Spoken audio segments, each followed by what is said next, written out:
Bueno, hermanos, traigo una meditación en este día que la titulé Consideraciones frente a un año nuevo. Y para eso, ayer me gasté la tarde en esto, mirando Éxodo capítulo 12, y de ahí saqué la enseñanza con base a los punticos que la misma palabra da. Y quiero leerles los primeros 3 versículos. Habló Jehová a Moisés y a Aarón en la tierra de Egipto diciendo: este mes, y por eso fue que lo tomé, os será principio de los meses. O sea que desde ese momento iba a haber una especie de año nuevo, ¿no? Obviamente no es en esta fecha, pero ahí se iba a partir y iba a empezar un año religioso, llamémoslo así. Este mes os será principio de los meses, es como decir enero, ¿no? Para vosotros será este el primero en los meses del año, que es enero. Hablad a toda la congregación de Israel diciendo, y por eso fue que tomé estos puntos, porque el Señor dice: oye, este va a ser el primer mes de todo el año. Diles esto. Y yo considero que debe ser muy importante, ¿sí o no? Y que se acopla a lo que estamos en estas épocas de cambio de año. Porque, y a mí me interesa qué fue lo que Dios le dijo. Y pienso que los consejos, a pesar que esto fue cientos y cientos de años atrás, nos pueden servir para hoy en día. ¿Estamos de acuerdo? El primer punto que yo veo acá es que no debemos olvidar lo que Jesús ha hecho por nosotros. ¿Cuál es el primer punto? No debemos olvidar lo que Jesús ha hecho por nosotros. En el versículo 3 dice: en el 10 de este mes, tómese cada uno un cordero, según la familia de los padres, un cordero por familia. Entonces, algo que Dios enfatiza en este capítulo 12 de Éxodo es que tenían que tomar un cordero. Y habla muchas cosas de ese cordero. Por ejemplo, el versículo 5 dice: el animal será sin defecto, macho de un año. El 6 dice: y lo guardaréis hasta el día 14 de este mes, y lo inmolará. Esa palabra es muy importante. Toda la congregación del pueblo de Israel, vea lo que dice. El 8 y 9: y aquella noche comerán la carne asada al fuego, panes sin levadura, con hierbas amargas lo comerán. 9: ninguna cosa comeréis de él cruda ni cocida en agua, sino asada al fuego, su cabeza con sus pies y sus entrañas. Imagínense eso, tenían que comérselo todo y asado, ¿no? Y este día os será en memoria, dice el versículo 14, y lo celebraréis como fiesta solemne para Jehová durante vuestras generaciones, por estatuto perpetuo lo celebraréis. Y escúchenme bien esto: nosotros sabemos en Éxodo 12 que el cordero por el cual están hablando aquí es refiriéndose a nuestro Señor Jesucristo. Esto es un acto profético que llamamos, porque la Biblia está llena de actos proféticos, pero hoy no voy a hablar de eso. Pero aquí están haciendo algo mandado por Dios que significa en el futuro. Esto, según la teología, se llama tipo de Cristo. Hay una asignatura que ya no la dan que empezar, que se llama tipología y tabernáculo, donde vemos en el Antiguo Testamento cuando se habla de Cristo. Realmente todo el Antiguo Testamento nos habla de Cristo. Eso es una realidad. Entonces, amados hermanos, aquí está hablando de Cristo. Entonces, este evento del Cordero tenían que hacerlo cada año. Escúchame bien, que en un futuro se llamó la Pascua. Esto se llamó la Pascua. Así que los judíos cada año celebraban la Pascua, que consistía en comer un cordero mayor de un año. ¿Y por qué mayor de un año? Es que es mayor de edad, sin defecto y con estas características que ya lo leímos: asado, y ellos tenían que comérselo bien, con hierbas amargas y pan sin levadura, cada año. Pero cuando uno mira en el Nuevo Testamento, Jesús va a celebrar la Pascua y Jesús es el que cambia todo. El Señor dice: no vamos a celebrar la Pascua como antes, con cordero y todo esto, sino que la Pascua era Él, el cordero era Él, y Él cambió. Es muy interesante esto. Él cambió todo esto por el pan y el vino, que hoy en día se llama la Cena del Señor, o Santa Cena, como se dicen en muchas partes. En la Cena del Señor, que es pan, el cual el pan representa su cuerpo y el vino representa su sangre. ¿Sí ven? O sea, todo está unido. Así que el cordero de Éxodo 12 es Cristo Jesús. Entonces cada año tenían que hacerlo. Y el Señor, ¿qué nos dijo a nosotros? Que cada cuánto hay que tomar la cena del Señor. Cada vez. ¿Qué hacemos en las iglesias? Lo tomamos cada mes. Y el Señor dijo que deberíamos hacerlo para recordarlo a Él. Eso dice la palabra: hágalo en memoria de mí, porque ese es mi cuerpo, esa es mi sangre. Les digo esto para que podamos entender de lo que estoy hablando en esta mañana.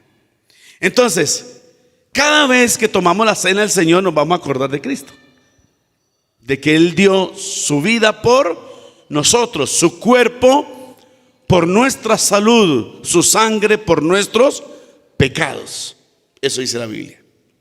Entonces, no debemos olvidar lo que Jesús ha hecho por nosotros, porque, hermanos, una de las cosas, y aquel día prediqué de eso, pero después lo voy a predicar más ampliamente, es que nosotros somos dados a la ingratitud. Los seres humanos, lamentablemente, nos acordamos más de lo malo que de lo bueno. Y nosotros, en una relación de amistad, llámese padres, hermanos, o con los hijos, con los hermanos de la iglesia, con el pastor, con el líder, con el jefe, con el vecino, compañeros de trabajo, etcétera, etcétera, etcétera, casi siempre se dañan las relaciones porque algo malo pasó. Pero eso no significa que hayan pasado cosas buenas. Y estaba mirando ayer de una niña que viene aquí a la iglesia, que está donde los padres, y ella se paró y lo grabaron, lo montaron por Facebook, donde ella hablaba de la importancia de echar tierra a lo que nos separa. Porque en todas las relaciones hay cosas que nos separan. Estoy hablando de cosas triviales que nos separan. Cosas de personalidad, cosas, no sé, de la esencia de la gente que nos separa. Y ella decía: eso hay que sepultarlo, y suceden cosas, puede haber pelea, pero hay que pasar ese capítulo y recordar lo bueno, porque nosotros somos dados a eso. Somos dados a eso. Eso me dijo alguien un día que lo visite. Me dijo: es que uno recuerda lo malo, y ese es el problema de nosotros. ¿Por qué? Porque somos dados a ser así, por lo tanto somos dados a la ingratitud. Entonces el Señor nos dice que a través de la cena del Señor, o Santa Cena, lo hagamos en memoria de Él, como Jesús queriendo decirnos: no olviden mi sacrificio. Porque Éxodo 12, que es donde partí hoy, habla del sacrificio de Cristo. Ese cordero que explica Éxodo capítulo 12 está hablando, hermanos, de Cristo en todas sus dimensiones. Por ejemplo, que el animal sería macho, que habla de la paternidad. Porque Jesús pudo haber venido en forma de mujer, sí, pero en Dios hay una paternidad, vino en forma de hombre. Tenía que ser macho de 1 año, y el año el cordero pasa a ser adulto. Por eso Cristo comenzó el ejercicio de su ministerio después de los 30 años. Y eso es algo muy importante, porque en nuestra sociedad colombiana ser mayor de edad es después de los 18. Pero en Israel, no sé ahora, pero en los tiempos de Cristo, una persona mayor de edad tenía que ser después de los 30 años. Y yo pienso que sí. Pienso yo. Pero en Israel también. Así que si Jesús hubiera comenzado a predicar antes de los 30, no hubiera tenido el mismo impacto que lo hizo. Así que cuando Jesús comenzó a predicar fue después de los 30 años. Y algo muy importante, el animal tendría que ser sin defecto, como Cristo Jesús, el único ser humano, hablando de su humanidad, que fue 100% perfecto. ¿Sí o no? Así se saliera de sus casillas, así cogiera patadas a los cambistas allá volcándole las mesas, así hiciera todo eso. Jesús nunca perdió su santidad. Dice en el 6, y lo guardaré hasta el día 14 este mes, y lo inmolará, o sea, lo matarán. Está hablando de Cristo, y la palabra correcta para hablar de la muerte de Cristo es inmolar. Inmolar. Entonces, a Jesucristo lo mataron. Lo mismo que este cordero, tenían que inmolarlo toda la congregación del pueblo de Israel. A Jesucristo le pasó exactamente lo mismo. Y dice cómo tenían que comerlo. Tenían que comerlo asado, el cordero, carne asada al fuego. Y la Biblia es muy enfática, y me sorprende cómo la Biblia le toca insistir, porque con los seres humanos somos así. Dice, tienen que asarlo. Y el 9 dice, ninguna cosa comeréis del cruda ni cocida en agua, sino asada en el fuego. Vuelve y repite. Pilas con eso. Que cuando lo hacen no queden 3/4, ¿qué llama? Como aquel día un pastor me invitó a comer carne. Y digo, ¿cómo quiere la carne? Yo siempre la pido 3/4, pero más asadita que cruda, porque me asquito. Me da algo. Entonces yo siempre 3/4, pero más asada que lo otro. Y si yo corto y le sale sangre, yo la devuelvo. Pues esa es mi forma de ver, es mi gusto. Pero él dijo, a mí me da una carne azul. Y dije, ¿azul? Mire, yo sinceramente, yo nunca había escuchado eso. Pues esa vaina es chorreando sangre. Yo, ay, Dios mío, ahora tengo que comer frente a esto, ¿cierto? Me provocaba coger esa carne y la asarla yo mismo, hermano, hacerle todo eso.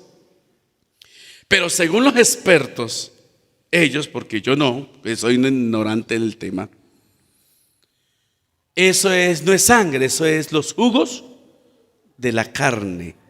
Pero ese juguito yo no me lo voy a tomar, hermano. Por ningún motivo, realmente no. Pero el Señor dice, oiga, ustedes, ojo con eso, que no se la van a comer cruda. ¿Cómo tenía que ser? Asada, bien asada, y ni cocida siquiera. Y tenían que comerlo con hierbas amargas. Oiga, es como usted, un pedazo de carne, en lugar de meterle papa, yuca, ají o guacamole, y usted se le está haciendo agua a la boca, no sé por qué. Que en lugar de eso tenía que comérselo con hierbas amargas. Verbena o ajeno, algo así. Y panes sin levadura. Y en los estudiosos le han dado 2 significados. 1, nuestra vida en Cristo, una vida completa, no es a media, no es cruda, es una cosa bien hecha. Y los panes sin levadura significa sin pecado, o sea que en nuestra vida no haya vestigios de pecado, Y dice además de panes sin levadura con hierbas amargas, que son los momentos difíciles que pasamos.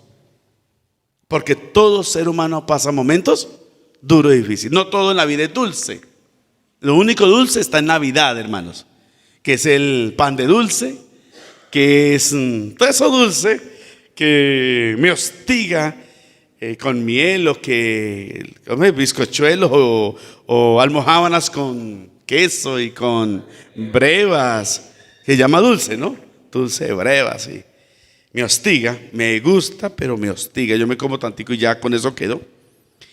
Solamente en diciembre. Pero imagínense ustedes como una carne bien rica, como la que me voy a comer hoy, pero con hierbas amargas. O sea, el contraste, ¿no?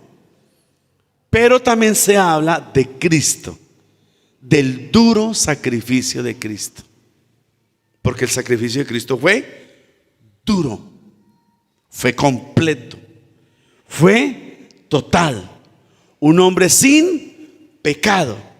Y las hierbas amargas significa que aunque nos gusta la carne, no iba a ser placentero comer la carne, porque tenían que comerla con las hierbas amargas. Es decir, que aunque el sacrificio de Cristo iba para la redención del hombre, para beneficio de nosotros, sin embargo, lo que Jesús pasó en la cruz del Calvario fue terrible. De tal manera, y a mí, pues yo soy así, yo soy de los que leo la palabra y lloro. Yo nunca me he desenamorado de la palabra. Yo la leo y eso para mí, por eso para mí predicar es un deleite. Hay veces, a mí esta predicación yo la cuadré en 5 minutos, ya la tenía. Yo primero la pienso en la mente y la organizo en la mente, y después me siento a analizarla, a masticarla. Me siento y yo duro 2 horas, a veces duro 3 horas, a veces duro 5 horas. Por ejemplo, aquel día estuve editando el video de los niños y empecé como a las 8 de la noche y terminé a las 5:30 de la mañana. Y yo digo, si yo le meto una edición de video, ¿por qué no le voy a meter la palabra tiempo? ¿Sí o no? Ah, no, de verdad a las 5:30 terminé, porque eran 4 celulares. Entonces tenía que coger imágenes de acá, de acá, de acá, no, esta no me gustó, quite. Y después que eso concordara una imagen con la otra en el mismo puntico, y fuera eso la voz tenía que, cuando los niños abrían la boca, que concordara. Eso no es fácil, hasta las 5:30 de la mañana. Usted lo ve ahí en 17 minutos y bien, pero eso es mucho trabajo. Entonces así pasa con la palabra, yo me deleito. Y hay una parte que dice, y eso me hizo llorar, que el Señor le dice, antes de pasar a la cruz, el Señor le dice a Dios, le dice, si fuese posible, pasa de mí esta copa. Tremendo, ¿no? El Señor sabía, por ser Dios, lo duro que le iba a tocar, el precio por el pecado, hermanos. Es que el pecado nos lleva al infierno, ¿o no? El pecado nos lleva al infierno. Y el Señor toma el pecado y paga nuestra desobediencia. Y por eso yo amo la santidad. A mí me gusta la santidad, por Dios, porque sé que mi santidad es un reflejo es una honra, es una virtud para el Señor, por Él. Por eso yo amo la santidad ardientemente, porque sé que cualquier acto, y cuando yo le embarro, yo llevo una bitácora. Esta es la primera vez que va a decir esto.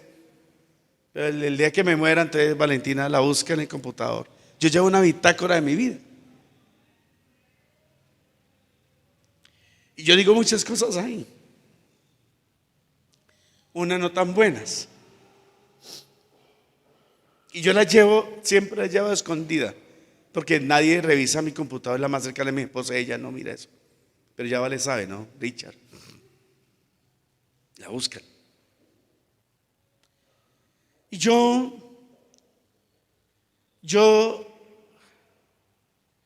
lamento cuando por mi culpa alguien denigra el evangelio. Cuando por mi culpa un hermano es ofendido, porque uno sabe que hay ciertas actitudes de unos que ofenden a los demás. Yo le digo a Dios, yo no quisiera ser así. No quisiera. No me gusta tener a nadie enemigo. Pero la vida es así. Y yo amo la santidad por eso. Porque al Señor le costó la vida. Le costó el sacrificio que vivió Él, que ni Él quería. En cierto aspecto de su humanidad, el Señor no quería morir en la cruz. Señor, si fuese posible, pero no era posible.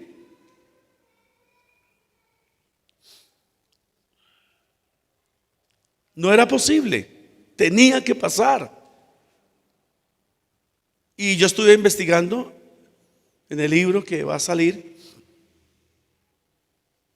las diferentes, cómo duelen las diferentes enfermedades o los dolores más terribles del mundo.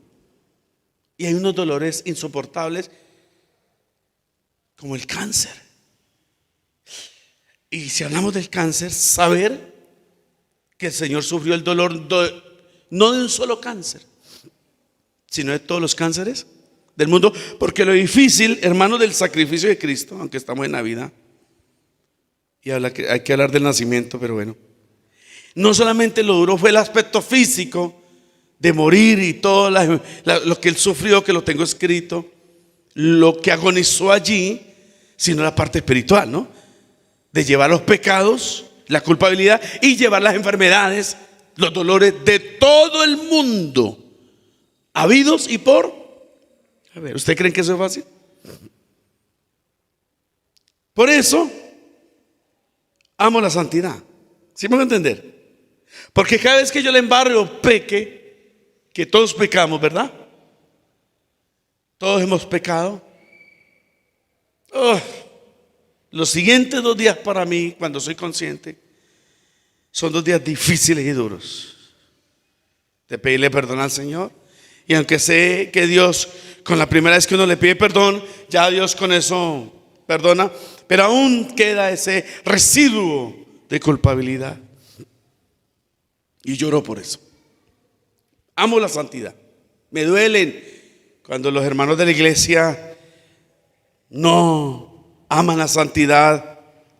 Porque si yo recuerdo el sacrificio de Cristo, debe impactar mi forma de vivir.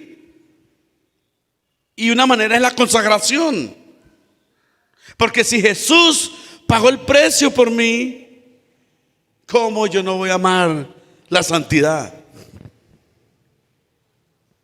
¿Cómo? Y en estos días de diciembre, que los hermanos tienden a, no sé, yo pienso que falta un verdadero arrepentimiento.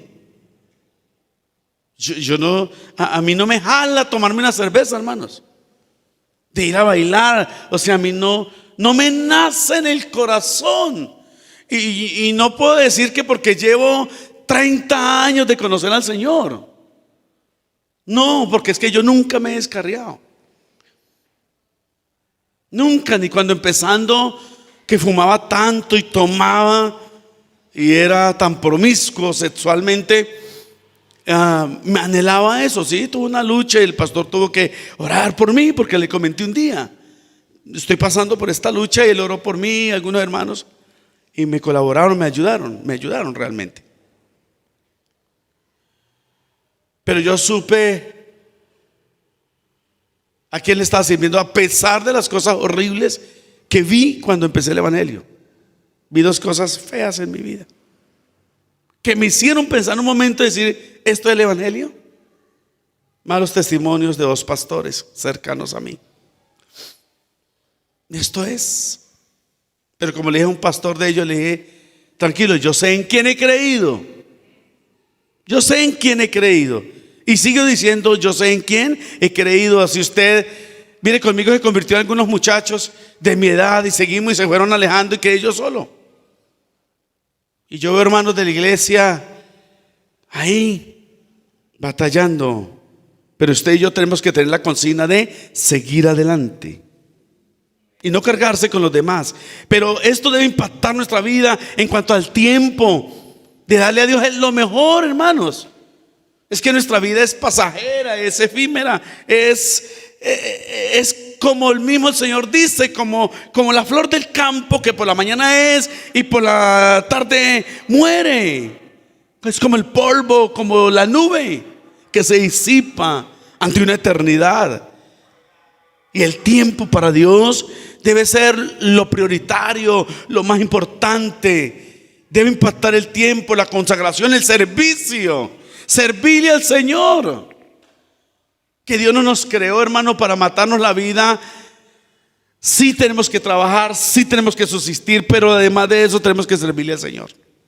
Que dentro de sus planes, dentro de sus proyectos, esté mejor tiempo para Dios, la consagración, el servicio para el Señor. Hermanos, eso tenemos que arreglar. Por eso tenemos que estar recordando que este año que viene, no olvidemos lo que Jesús ha hecho por nosotros y sigue haciendo, ¿no? Porque creo que la mano del Señor no se ha cortado para bendecirnos. Dios sigue con nosotros. Y el Señor le dijo, ¿sabe una cosa? Y hoy en día entendemos que este cordero era Él. Dijo, háganlo siempre.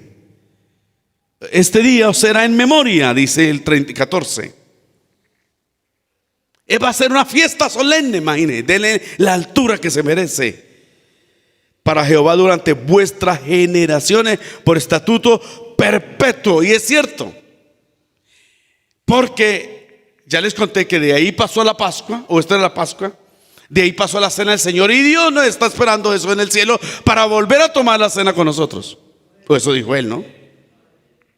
Dijo, de cierto no la volveré a tomar hasta que esté con ustedes en el reino de los cielos.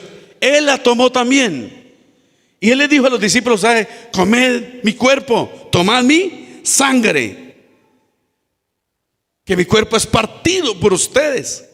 Esa sangre fue derramada por ustedes, ¿sí ven? Y el Señor dijo, ustedes la van a seguir haciendo en memoria de mí. Porque el Señor no quiere que olvidemos el valor del sacrificio en la cruz.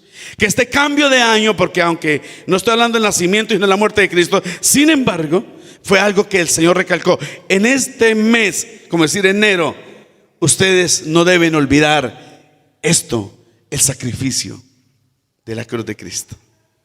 Eso nos va a hacer nosotros mejores creyentes, dar mejor testimonio, nuestra vida consagrada para que los demás la vean, por Dios obviamente. El tiempo, el servicio y además porque traemos unos hijos. Los hijos deben ver que mi prioridad es Dios. Los hijos deben ver que me consagro para el Señor. Los hijos, porque realmente más que los vecinos, mis hijos, que ven mis hijos, que ven nuestros hijos en nosotros, que ve mi hijo en mí, mi hija, que ve en mí en cuanto al evangelio. Lo van a recordar, dijo el Señor. ¿Por qué? ¿Por qué dice tanto el Señor eso? ¿Por qué puso una ceremonia como esta, tan solemne? Porque la cena del Señor es algo solemne, para que le recordáramos siempre, porque los seres humanos tendemos a olvidar. Tendemos a olvidar. Que el Señor nos ayude, amén. Traje 4 puntos, pero voy a hablar 2 nomás. 2. Entonces, ¿qué debemos hacer o considerar frente a este año nuevo? Primero, no olvidarnos de lo que Jesús ha hecho por nosotros. Segundo, estemos listos para partir. ¿Estemos qué, hermanos? El versículo 11. Y lo comeréis así. Y esto que les voy a leer, y ya con esto que es el último punto de los 4, es muy importante. Dice el versículo 11, y lo comeréis así, ceñidos vuestros lomos, vuestro calzado en vuestros pies, vuestro bordón en vuestra mano, y lo comeréis apresuradamente en la Pascua de Jehová. Y estas recomendaciones, lo comeréis así, son importantes. ¿Por qué? Y me gusta. Tenían que estar vestidos, ceñidos vuestros lomos. Y el Señor recalca algo. Dice, vuestro calzado en vuestros pies. Y uno puede decir, pues obvio, ¿no? Obvio que los zapatos son para los pies, ¿no? Parece una grosería de parte de Dios. Vuestro bordón en vuestra mano. ¿Ah? ¿Y lo comeréis cómo? Y estas recomendaciones es que es lo contrario como los judíos comían. Porque cuando los judíos comían, ¿qué hacían? Se acostaban en el suelo. Era como de medio lado, como que se recostaban. Porque el momento de la comida es algo placentero. Entonces ellos se recostaban en el suelo, se inclinaban ahí en el suelo, como los japoneses. Los judíos son así. Y descalzos, porque ellos cuando entran a una casa, ellos se quitan los pies, iba a decir yo, quitan los pies y los alzan y entran de rodillas. Se quitan los zapatos, los dejan en la... Nosotros no hacemos eso porque usted zapato que afuera y lo roban, pero tenían que dejar los zapatos afuera, coger el bordón y colocarlo en el suelo, porque todos los hombres usaban un bordón, como dijo el arriero, un perrero, ¿no? Todos tenían, lo dejaban a un lado y comían despacio y degustaban como comen las mujeres. Bueno, algunas, bueno, la mayoría comen despacio. Mi esposa come tan despacio. Bueno, ella exagera, ella mastica hasta un arequipe. Entonces, hermanos, pero realmente, ¿cómo tenía que comerlo acá? De pie, mire lo contrario, bien vestidos, calzados. Algo imposible para ellos, adentro, pero con esto, con el bordón y a toda. ¿Por qué? Porque tenían que irse en cualquier momento. Y así pasó. Cuando el Señor le dijo, ya, y salieron corriendo. Nosotros debemos estar así, listos, porque en cualquier momento viene el Señor. Pues no vino el año pasado, usted dirá. Como dice la Biblia, algunos lo tienen por tardanza, dice la Biblia. Pero ¿dónde está la promesa de su advenimiento? Dice Pedro. Como dijo mamá, mi hijo un día que me asustó, porque me acordó del versículo. Me dijo, yo desde pequeña escucho que Cristo viene y no viene, y me asusté, porque me acordé del versículo, que algunos tenían a Cristo por tardanza. Pero el mismo versículo, la respuesta, dice que el Señor se demora es porque no quiere que nadie perezca. Tan bonito el Señor. Entonces, ¿por qué se demora el Señor, hermanos? Porque no quiere que nadie perezca. Y dice, sino que todos procedan al arrepentimiento. En otras palabras, primero la santidad, la consagración y todo eso, arrepentimiento es lo que hablé, y después listos para partir. Porque ¿qué hace con que Cristo venga si tú y yo no estamos listos para partir? ¿Qué hace que Cristo venga si tenemos un pie en el mundo y otro en la iglesia? No paga, ¿sí o no? Realmente uno habla con todos los creyentes y todos los creyentes quieren que Cristo venga ya. Y sobre todo con tantas chicharrones, tribulaciones, enfermedades, situaciones, que el COVID, que esto se va a poner peor, yo no sé. Que no sabe quién va a quedar de presidente el año entrante. O sea, hay que Cristo venga ya. Y hay hermanos endeudados que algunos quieren que Cristo venga es para no pagar la deuda, hermanos. Ya los tengo pillados. Ya, ojalá Cristo venga porque es la deuda. Yo no quiero que Cristo venga. Y yo le he dicho a mi esposa, antes sí quisiera que Cristo viniera, ya no. ¿Sabe por qué no quiero que Cristo venga? Porque hay mucho trabajo que hacer. Hace rato usted paraba ahí en la puerta a mirar los hermanos que no venían hoy. A ver si aparecía alguno por allá, para alegrarme el corazón. Y vean la gente, ¿no? Que venía, pasaba de largo. Y otros allí que llega a otra iglesia, y hay otra iglesia, y hay otra iglesia. Pero me fijé en aquella que la gente llegaba y pasaba de largo. Y uno quisiera, pensaba porque vi una gente que venía con un solo buzo. Y decía, hola, entren ahí. Era que vienen para ahí, pasaron de largo. El mismo color del buzo. ¿Qué quiere uno? Que la gente entre, ¿sí o no? Uno quiere ver una pareja que viene y ojalá entrar, no, de largo. La gente está perdida. Si los mismos creyentes, hermano, no saben si son cristianos o no. En este diciembre, sobre todo. Entonces, hermanos amados, no quisiera que Cristo viniera, en mucho trabajo que hacer. Pero Cristo viene.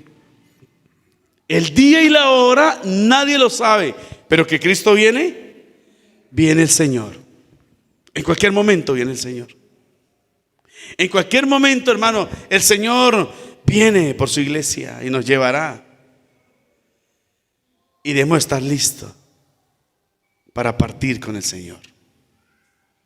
Estos tenían que estar listos, comer apresuradamente, porque en cualquier momento tocaba salir. En cualquier momento la iglesia del Señor será levantada.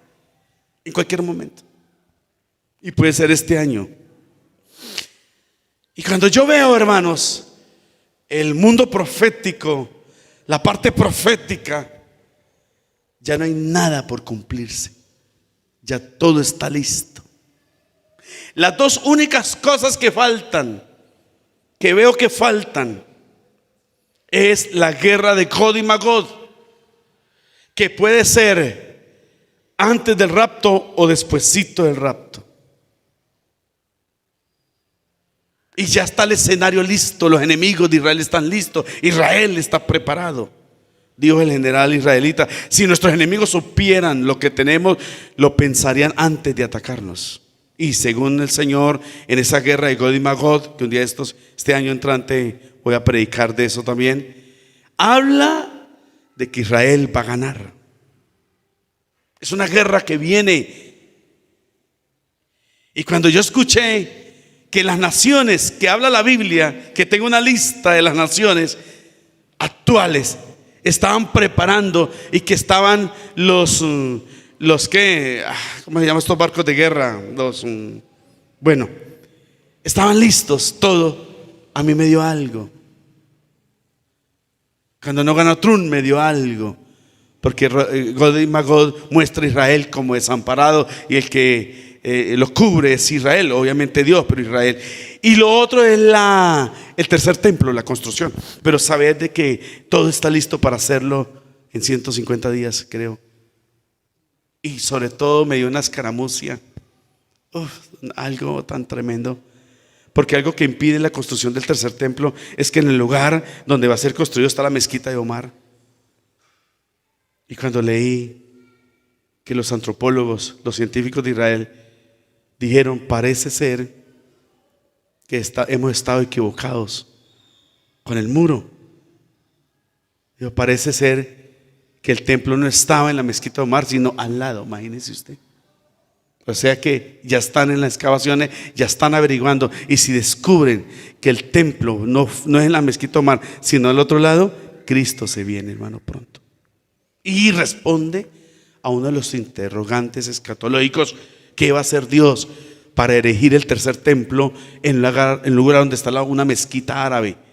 Yo pienso que seguramente es al lado. ¿Qué significa eso? Que Cristo está a las puertas. Y si tú te vas con Él, ¿tú qué le vas a presentar al Señor? He aquí yo vengo pronto, y mi galardón conmigo para recompensar a cada uno según sea su obra. Piensen, tú debes pensar en tus proyectos, seguir tus planes, todo. Pero por encima de eso, hermanos, está el servicio al Señor. Aunque tú creas que no. Porque lo único que le vamos a llevar al Señor no es mi carrera universitaria. Eso hay que hacerlo porque es la vida. No es los viajes que hice, no es las cosas que compré, es el trabajo que hice para Dios. Espero que este año entrante al menos estas dos, porque las otras dos las voy a predicar otro domingo, sean parte de nuestra vida. No olvidemos lo que Jesús ha hecho por nosotros. Y segundo, estemos listos para partir, pero no hacer como dijo Jesús, Adrián Romero: hoy vengo a ti con las manos vacías. No me gusta esa canción. Vengo a ti con las manos, no tengo nada que darte, ni siquiera 100 pesos, hermano. No acepto eso. Al Señor no hay con las manos vacías. Dice la Biblia: y no te presentarás al Señor tu Dios con las manos vacías. Dice la canción que sí.